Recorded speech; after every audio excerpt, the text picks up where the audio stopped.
What's good, guys? Welcome back to another episode of G&G News. So I might get a bit pissed off in the middle of me doing this video because I don't like racism in any form, whether it's I don't care whose race it is, I just don't like racism. I don't like bullies, and I don't like people who put people down. So black student subjected to vile racist abuse as she shopped in Cardiff Marks and Spencer.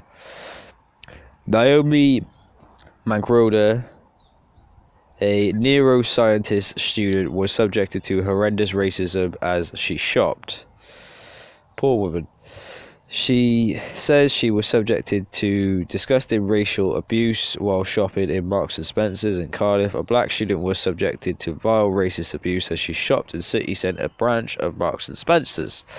Naomi was only 20 years old, who is a Reading neuroscientist at Cardiff University, has popped into the M&S food hall in Queen Street to buy some granola when she said a man in his 30s pushed past her at the self-service checkout. She said that when she pointed out there was a queue, the man said monkey to her in a subdued voice and then used the nigger word twice more loudly before running off.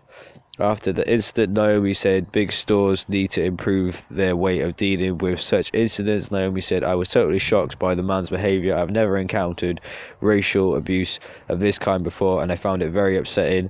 I was brought up in Lewisham in South London, which is a very diverse community with many people from ethnic minorities and ethnic backgrounds.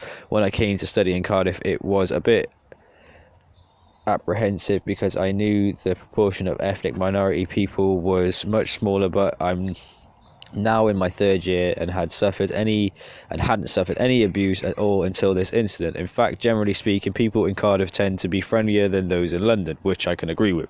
She said she had been traumatized by what has happened. It's really upsetting when you realize very directly that there are people who hate you simply because of the color of your skin. Although you obviously know about racism and how people from ethnic minorities can be discriminated against, it's very shocking when something like this happens to you personally. In fact, I was so upset that I didn't mention it to a friend until several days later. So Naomi says she hasn't been impressed by the way that M&S has handled the incident. Members of staff just kind of froze when it happened and didn't seem to know what to do. They've got security guards, but none of them seem to be around when this happens. I'll be honest, in M&S in town, I've been to the one that she's on about, and the security guards are never there. They are never doing their job. They always seem to just be walking around the shopping centre.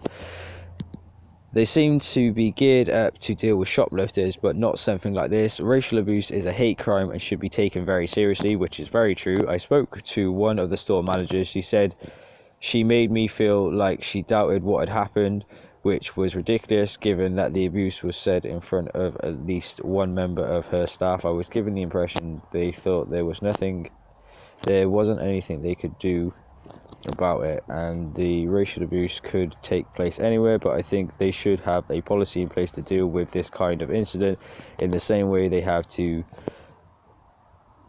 deal with shoplifters.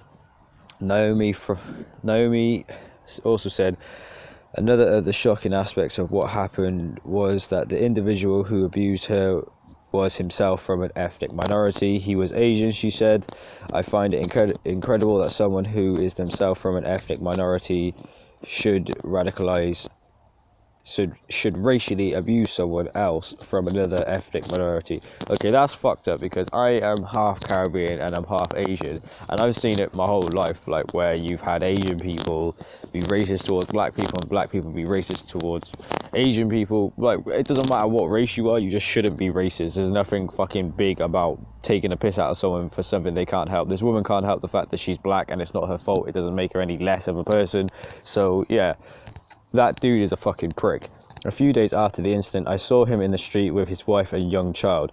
His wife was wearing a hijab. I didn't feel able to confront him about what had happened. Naomi was encouraged to pursue the matter by her friend Mary Chan, who is also a student at Cardiff University. Mary said it's very important that the store like Marks and Spencer's treat racist incidents of this kind with seriousness. They deserve Behavior like this must not be tolerated, and people who are inclined to abuse others in this way should know they are likely to be caught and punished. With the encouragement of Mary, Naomi has made a formal complaint about the incident to South Wales Police. Although she agreed to speak to us and be named, Naomi was not comfortable about her face being shown in photographs. The spokeswoman from M&S said, "We do all we can to ensure customers feel safe while shopping in our stores. We will fully support the police with their investigation." The company did not address Naomi's concern about its handling of the incident. So I don't think anything's going to be done with this situation. Whoever that guy is, you're a fucking prick.